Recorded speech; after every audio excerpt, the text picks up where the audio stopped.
Who's afraid of Edward Snowden? The infamous NSA leaker was named runner-up to the Pope for Time's Person of the Year. It's not the first time he's fallen short from the top spot of a media outlet's list of who's who. Does the Pope really trump the long-term impact of Snowden's leaks, or would there have been a backlash against Time magazine if he got the top spot? That's our Money and Power segment tonight, and here to talk about it, Mediaite's Joe Concha, Father Edward Beck, a CNN contributor, and senior media correspondent Brian Stelter. Gentlemen, thanks for being here. Appreciate it. Joe, I'll start with you. Time went with what the editors say is the most inspiring, controversial, and fascinating figure of the year. Is the Pope that person? Inspiring, Jake, yes. Is he controversial? Is he fascinating? Forgive me, Father, because I think I'm about to sin. No, unfortunately not. If you look at the actual definition of what Time magazine's Person of the Year is, it goes to the person who shaped events most over that entire year. And the Pope, yes, he did say some things that obviously caught people's attention. He did inspire some people. But Edward Snowden would be the most bold in this case. And, Jake, here's the reason why I think they went away from Snowden. More and more journalism is a business these days. It's more competitive, more stuff to watch, more places to read things. And as a result, you know, a business perspective, if your goal is to sell more copies of something, then I think the Pope is the way to go because of something called seasonal synergy. Pope, Time magazine, 2 weeks before Christmas, Person of the Year. That's going to sell more copies, Jake, than Ed Snowden, which is a complex story that many people may not understand. They may not understand the impact. And as a result, if we're just talking about a business decision, Time went with the Pope, I think, because he's going to sell more copies. Let's look at it journalistically, Brian. Snowden's been in the press almost daily since June. Here are just a few examples. What Snowden has revealed has caused irreversible and significant damage to our country and to our allies. Snowden has damaged national security and caused terrorists to change the way they operate. 29-year-old Edward Snowden risked everything to spill some of America's biggest secrets. Do you think he's a traitor? I know he damaged the country, and the Obama administration will deal with it. Snowden also didn't make the top spot on Barbara Walters' list of the most fascinating people. Brian, is there possibly some fear of backlash on the part of the media? The government paints Snowden as a bad guy. Why reward a bad guy with an honor like this? Well, he's personally my most fascinating person of the year.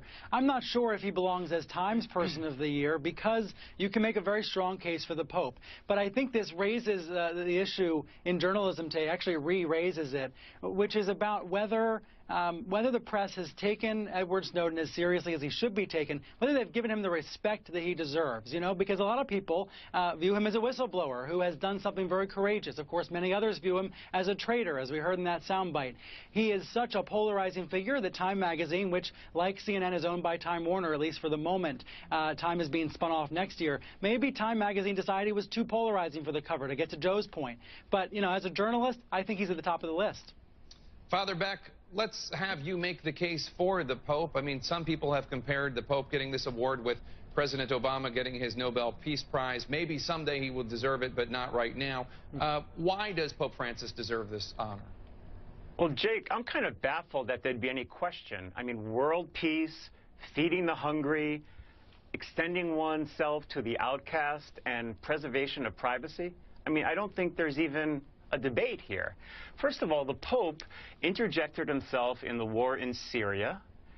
He has done more on the global stage right now, certainly, than anyone I can think of.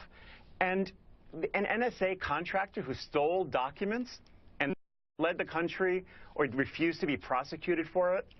So if he's so convinced that he did something noble, I mean, civil disobedience says you come and you take your just desserts then.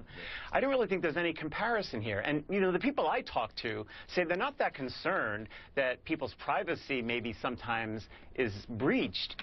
But what they're concerned about is that they get protection from terrorists, and many would say that the NSA is justified in what it does. Now, I'm not taking that position, but normal people that I talk to, my parishioners say, they're not that concerned about Edward Snowden. It doesn't affect their daily lives. People say Pope Francis does affect their daily lives.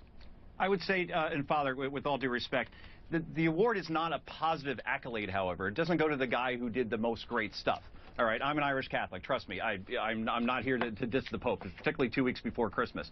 But in terms of shaping news and someone who had the most influence in doing that, you can make a case for Edward Snowden, and I would even make a case, even though it's a little bit of an outlier, which would be Trayvon Martin and George Zimmerman, because that was the biggest story probably of this year. So we're not questioning whether the Pope did great things. We're questioning how much did he influence the news. Edward Snowden and one did could also nothing make the argument, though. one could also make the argument that Bashar al-Assad impacted the world more, not for good, but impacted the world more. You have to really go back to 1979 to find Time magazine giving this honor, which, as Joe rightly points out, is supposed to go to the person who shaped the world the most. And whoever you name, it puts to a a bad spotlight. guy, and that's Ayatollah Khomeini. Exactly. It puts a spotlight on that, and they could have used this spotlight and put it on Assad to remind the world, which doesn't seem to remember Syria every day, what's going on there. And to that point, Brian, in 2001, Osama bin Laden clearly was the best choice for Time Magazine's Person of the Year. Obviously,